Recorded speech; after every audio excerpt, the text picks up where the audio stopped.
Broadcast is live. Hey guys. There you go. Hey guys, Hey that was guys. awesome. All right.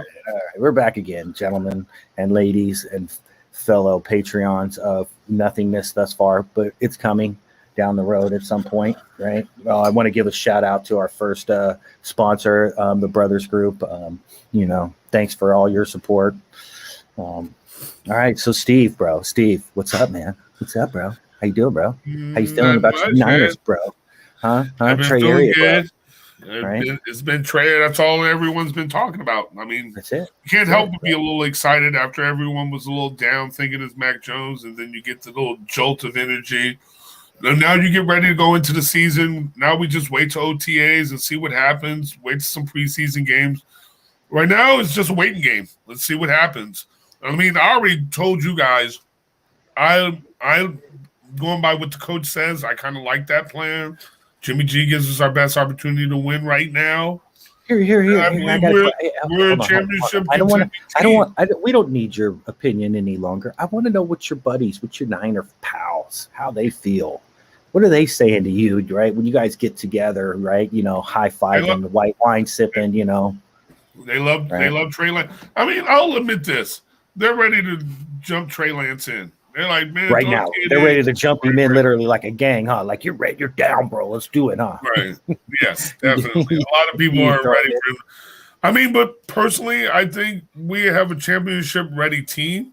And if he gave us that chance to win a championship automatically at the beginning, I'd say, yeah. But I mean, I've been watching no rookie quarterback. Look, we have, I would like to think, Super Bowl aspirations right now. We have a team that should be playoff contending. They should definitely be thinking playoffs. And so you got to take the quarterback you feel that's going to be able to take you there, barring some fucking injury. Okay, That's it. all right, okay. Hey, here you go. We're gonna come back to this controversy a little bit later. All right. Yeah. Right? Because I want to talk about another little controversy that's been sticking around for the last handful of years. I would just want to kind of get your opinion on it, right? You've been bringing up baseball to me.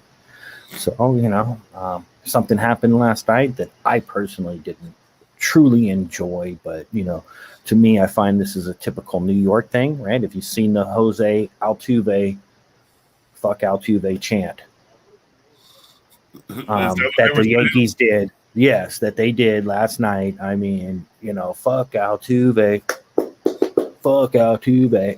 right? You're just mad because he smashed Chapman, right? So I wanted to ask this, right? Okay, so considering the vitriol towards Altuve that we've seen last night, right? What do you think baseball should do or should have done about the 2017 World Series? Nothing. There's not. What can they do? It's over.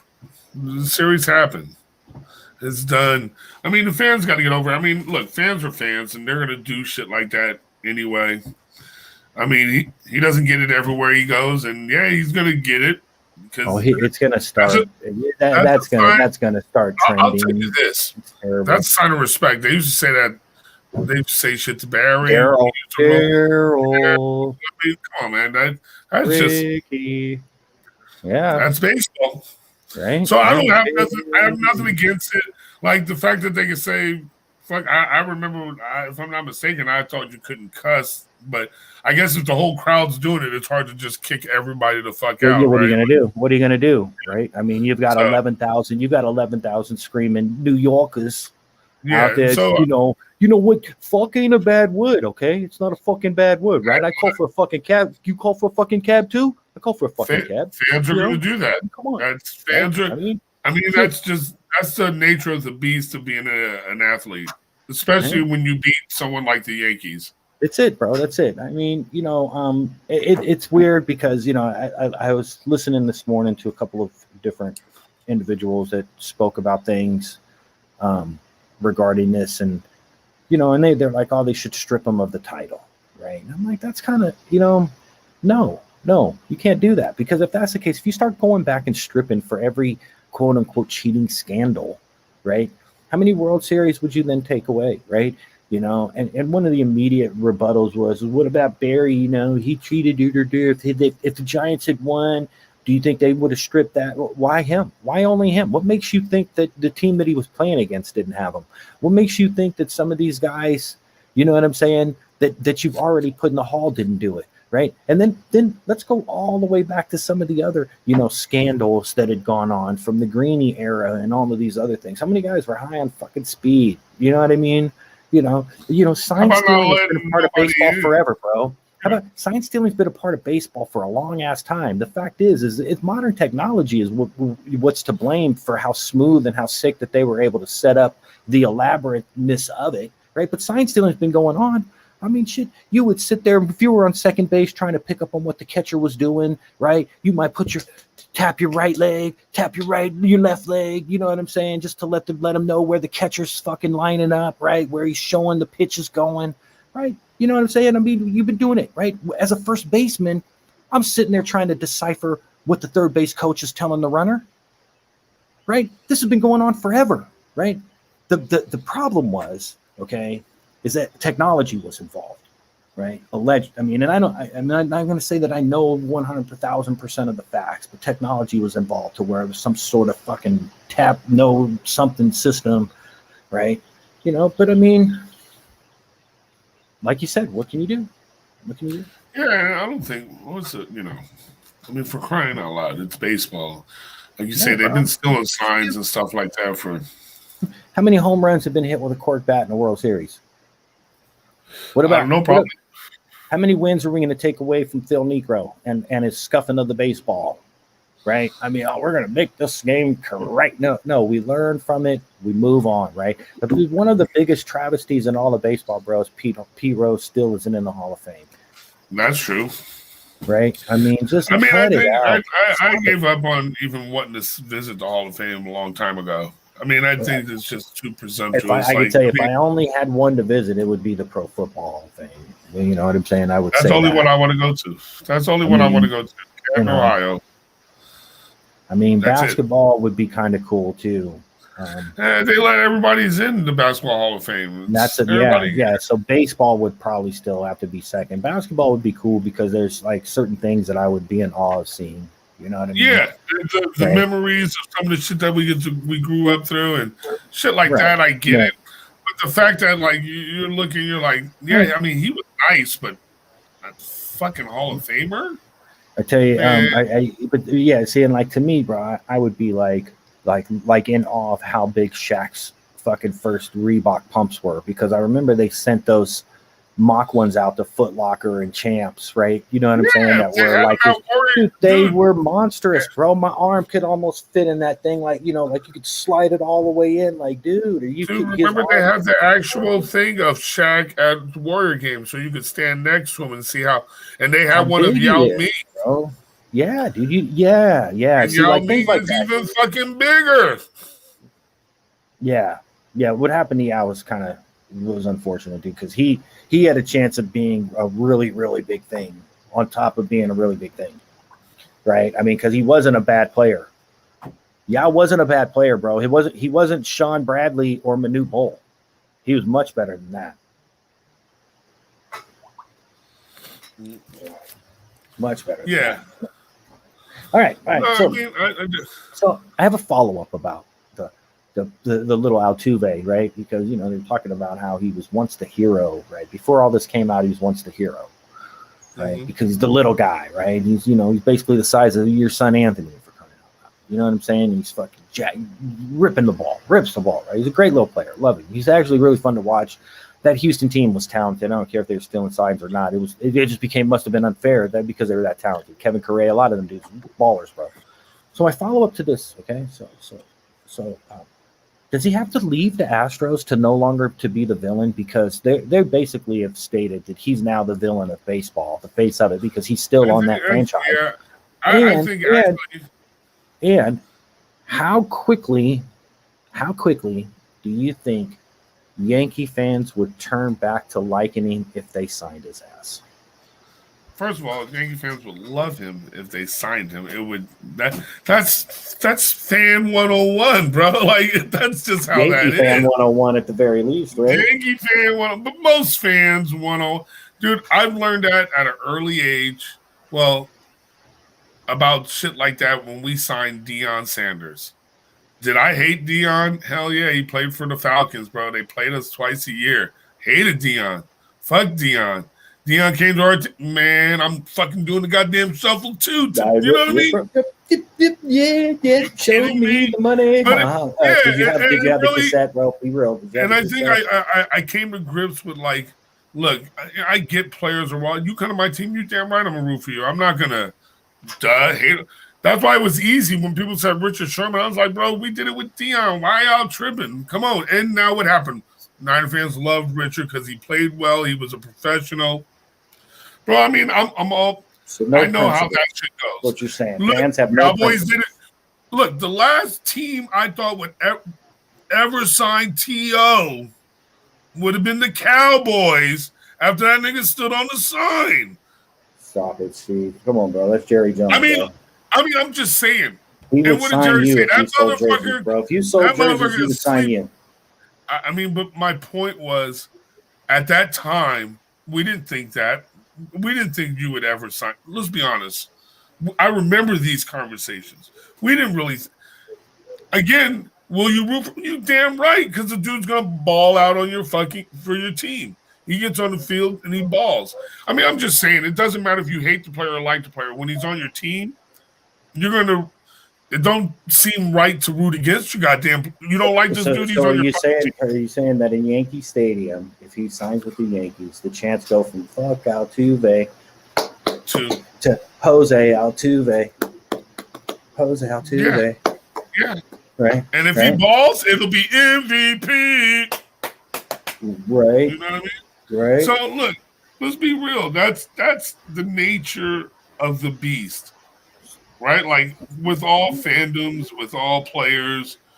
I feel for him, though. I feel for him because to be the face. Man, you wear that black hat proudly because it shows respect. Because I'll say this: if you're a nobody, they don't say shit about you.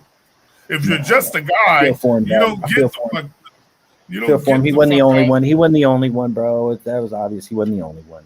So wear the black hat. And he shouldn't be the one. He shouldn't be the one. He shouldn't be the one getting stoned in the street, in public, right? Getting the public, stoned. Time out. I don't disagree with that, but since it is you, make some money off of it.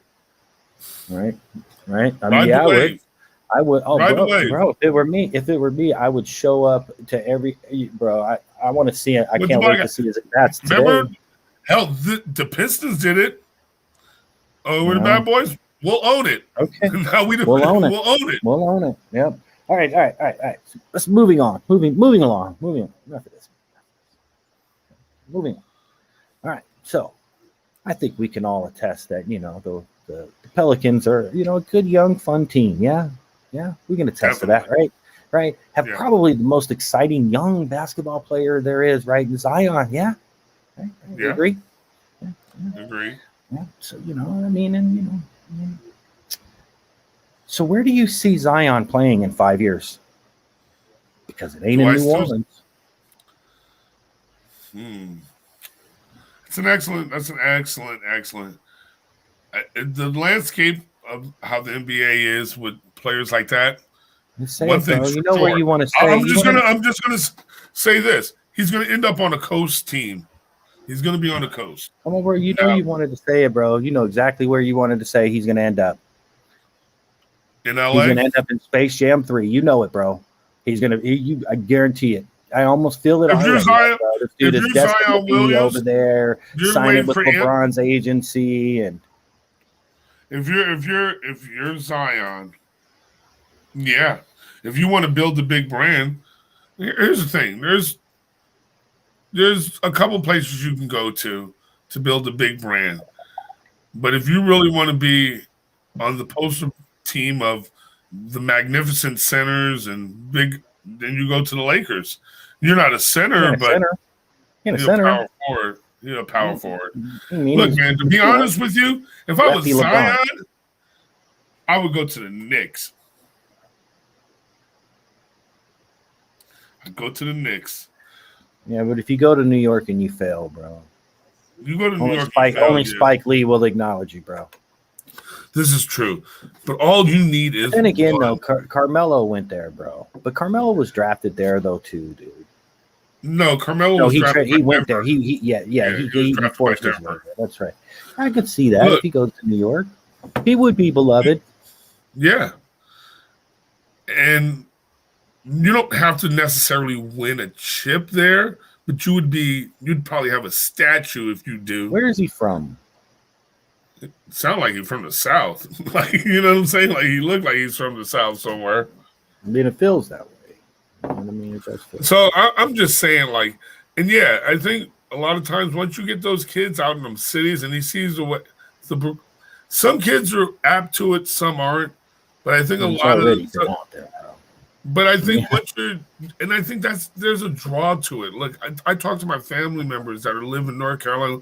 Dude, when they come out here and visit, there's a draw to the way people interact. That is so, like, again, you see it as so. It's so different. Yeah, actually, he's from that area, though. I think, dude. I'm just saying, like, so people are drawn to it. That's another thing. So when you're living in the South, look, here's the thing. You're Zion. You can live anywhere and be okay because they know who the fuck you are. You're living in a rich neighborhood. Even if you're only black, they're like, oh, that's the NBA star Zion. They're not going to treat you like you're some random black dude. Everybody know who the fuck you are. So even living in the South ain't that bad for someone like, you know, that's what they're saying, like with Reggie White and Green Bay. Nigga, everybody know who you are. Yeah. Well, Green Bay is also different too, bro, because that's a really small town. All right, so but my point That's a really small town to live there. Everybody knows everybody there. Yeah. But I get what you're saying. I get what you're saying. He has social status because of what he does. That's right, and you're easily visible. His visibility. He's visible. Yeah, bro, the big ass motherfucker, right? You know what I'm saying? Like, this, well, not just that. I mean, he's visible in the community. It's just like certain rap stars. He's visible on right. He's certain personalities. You know, but Terry Crews. So big, you can't mistake him for someone else. Like, it can't be like, oh wow, you kind of look like Master P, or I'm sorry, not Master P, or Silk, or whatever, a rapper. Where you see this big, you ain't mistaken. That's fucking Zion Williams. That big ass motherfucker. If you see some skinny dude that has a face that look, you know it ain't him. You see some big ass monsters, like it doesn't matter. Like you walk into the supermarket. He's actually from North Carolina, bro. He's from North Carolina. Could he go be a Hornet and play for Michael Jordan? What's funny is in a lot of ways, dude. He's already signed with Jordan. They just dropped his first Jordan shoes, didn't they? I wouldn't, and with LaMelo on that team, that wouldn't be such a fucking bad fucking move, right? I mean, that wouldn't be a bad move. But sign with the Jordan brand, bro. Could you? You're talking about. Look, for me personally, I guess if you want to go back home, and there are certain country guys that are like that. Where this is too much for them. But that's also MJ, bro. That's also MJ, his ownership group, bro. You got to think about that. MJ's in charge of that franchise, bro. That's a big deal. What if Zion goes and he's the first guy to bring MJ a championship as an owner? He brings his first as a player in his hometown in Carolina, you know, close to Spartanburg. The same as like him. I mean, bro, there's probably a lot of appeal, you know, deep down inside to him. But I agree. You do it in a New York, you do it in an LA, it's different, bro. You do it in an LA. I mean, and like you said, the way of life in California is just different. So, you know, so like, you can do it in Sacramento and still be a pretty big deal in California. Yeah, but see, again, when I say a coast, I mean that's what I mean. Like, you know, you're going to be on. You're going to be a coastal team.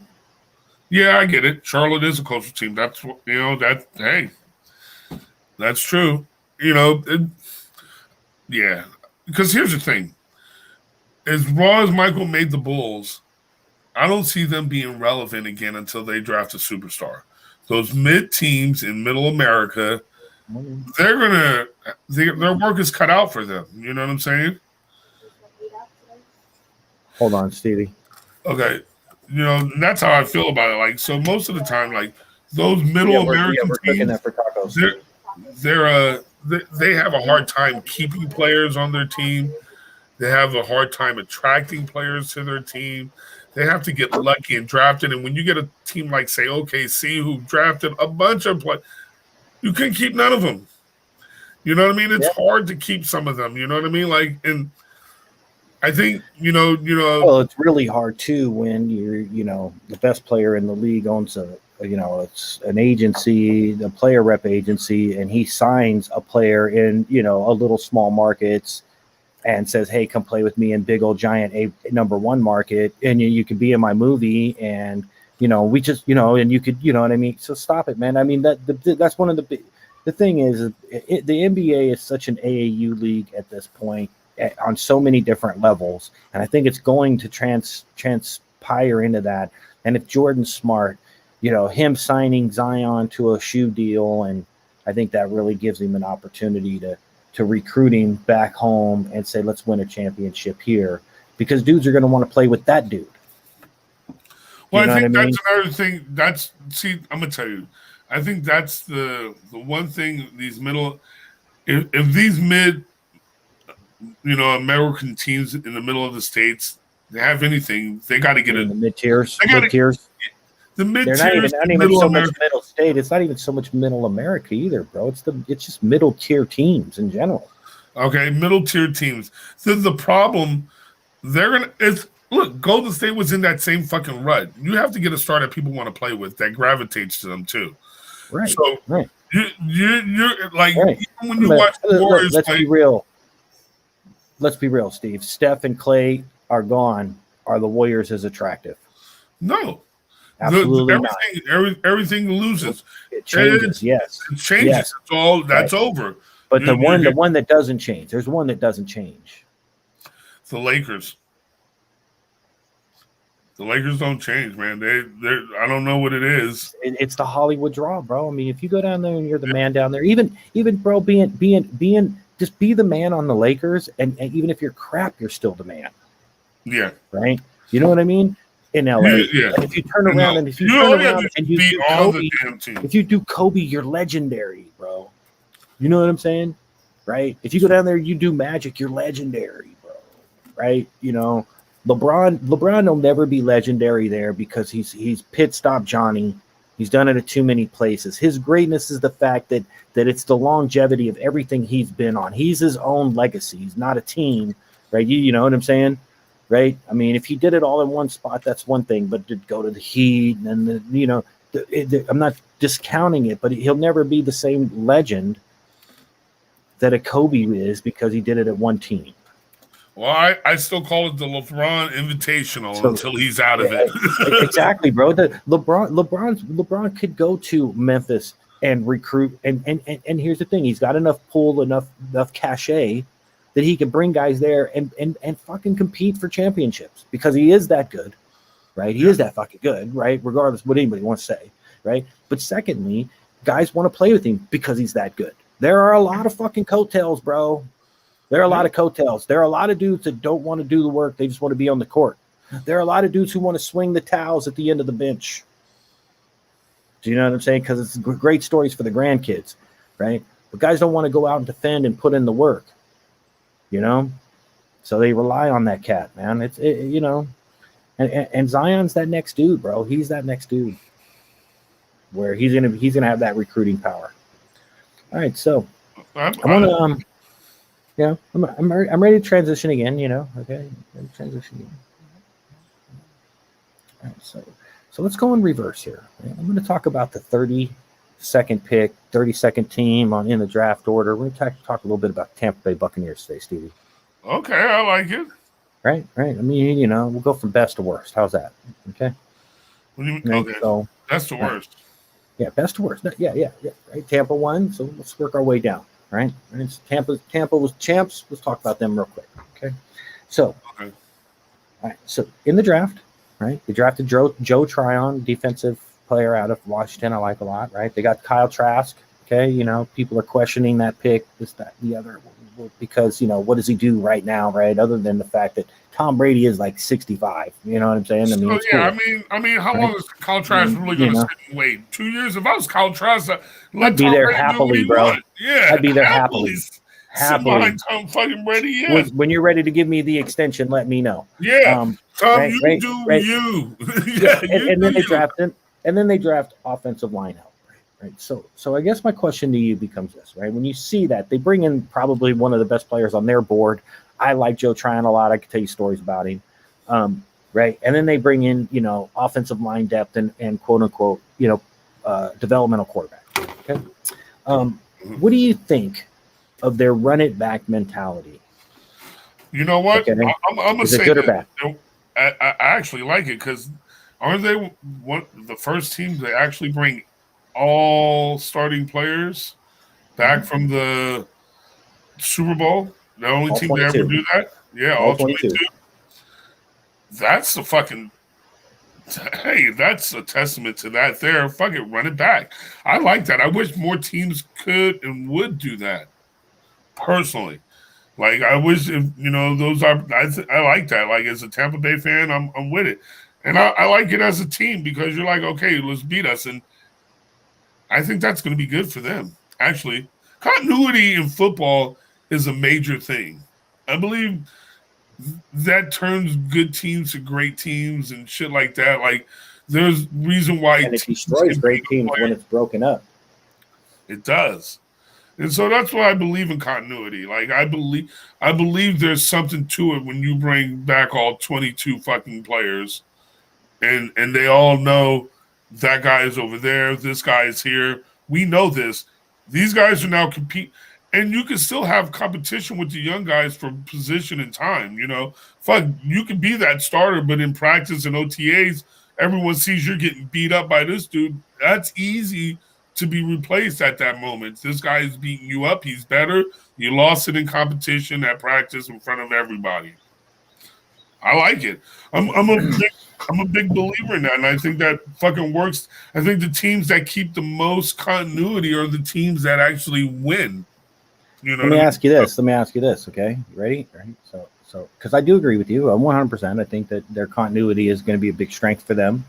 You got any veterans or veteran free agents that are looking to chase a ring that you might want to throw out there that could possibly latch on with them as well, aka like maybe a Richard Sherman per se? You know or what? a Melvin Ingram per se? Well, I mean, if I was either one of those, I would try to get on their team. But I actually heard that there might be a sliver of hope that he might come back to the.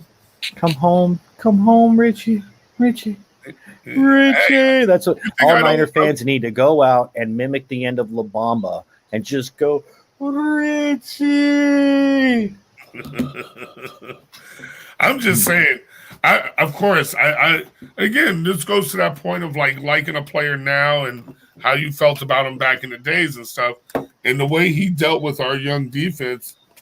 I mean, is a testimony to that shit. Like the dude, fucking really, he did his thing. If you feel that way, are you gonna mock Tim Tebow getting a roster spot in Jacksonville?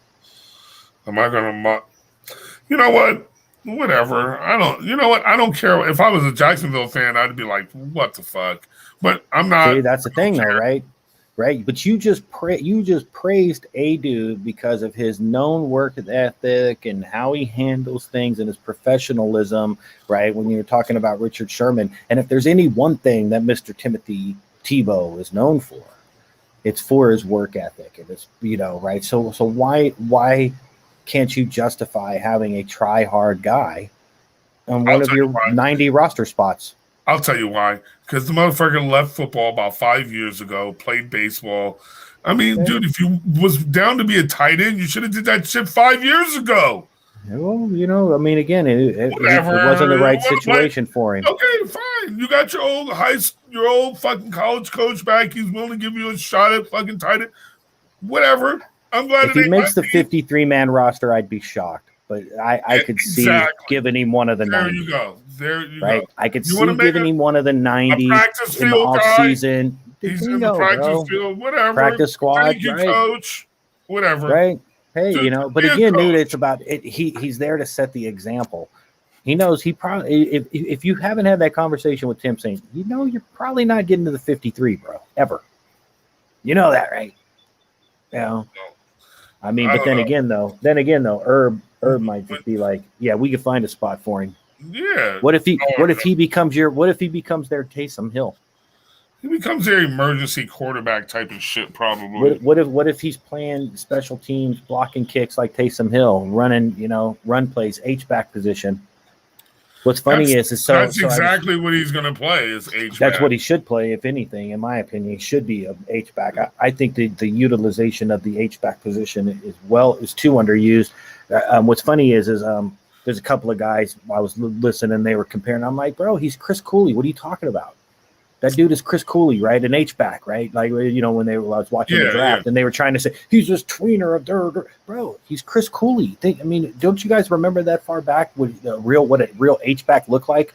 He's a lead blocker as a fullback. He's a second tight end on the line of scrimmage. You can split him out in the slot. You can put him in motion, swing him into the flats. You know what I'm saying? A real H-back, not, what you think a fullback is or what you think a second tight end is, right? This dude, he's a weapon, bro. He's Bill Ring. He's Tom Rathman. You know what I'm saying?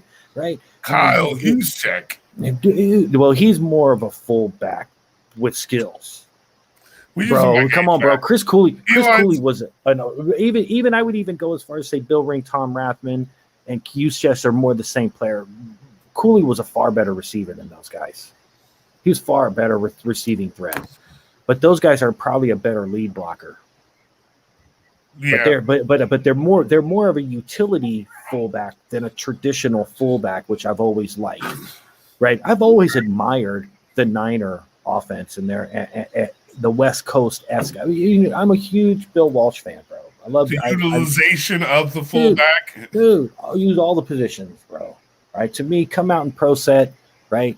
You could do anything, right? You come out in pro set, you dictate to the defense. Yeah, you're in normal. Oh, but you know what? I've got an H-back that can burn your secondary, your second linebacker, right? I've got a tight end that can win at the line of scrimmage. You know what I'm saying? Bro, you know what I'm saying? I got receivers that can win quick slants so they can beat you deep. They can drive the corners. You know what I'm saying? The way that he ran that, right? I bring this guy in motion, now I'm twins right. You know what I'm saying? Get back in the eye. The way you could run it, it's just I've always admired it. Right. And so I've always admired the idea and the utilization of it. H-back, right? A guy who's not necessarily a tight end, but, isn't necessarily a strict fullback either, right? You're not going to give him a lot of handoffs, but nowadays you might, you know what I mean? With the way that they run, reverse plays, reverse action plays, the sleight of hand, RPO, things like that. But, so yeah, and I was reading a little bit earlier that one of the free agents that they signed, undrafted free agents that the Cowboys signed, kind of was sitting there and they were talking about him, and I was like, dude, this dude is going to, how Mike McCarthy wants a guy, and they were talking about one of the guys that they got. I'm like, dude, if you could turn this guy into Chris Cooley, bro, I'd be happy. The Chris Cooley H-back position is lost and it needs to be found. You talk about how tight ends are weapons, bro. In today's day and age, that's your next weapon. There you go. Your next weapon is the super H-back Tim Tebow for the Jacksonville Jaguars. Whoop. You said it, not me. Let's mark that down. 333. 3333. Steve said it, not me. Okay? I don't know about that. I'm with you on it's Urban Meyer, man. He'll be on the practice squad if he wanted to be, at least. If he wanted to be. All right, so we're going to end this show now. Okay. So go ahead and hit stop. Oh, wait, come on. It's jammed. Something's jammed. I got jammed up at work. Going to have to miss today. Yeah, I saw that. That's all right. Well, we got through a nice little 35-minute little skitteroo. Anybody on there that ever gets a chance to watch this, please, please, please hit the like button, subscribe, hit the little bell symbol on there so it'll kind of ring every time we do a nice little live broadcast. Tell a friend. If you want to know about your team, leave a comment. We'll get to it. Hey, and remember, Call your mom. It's coming up. Better do something right. Sunday. Better do something right. Okay. There we go. No matter what has transpired up until this date coming up, remember, she bore you, so you better at least acknowledge it. There it is. All right. With that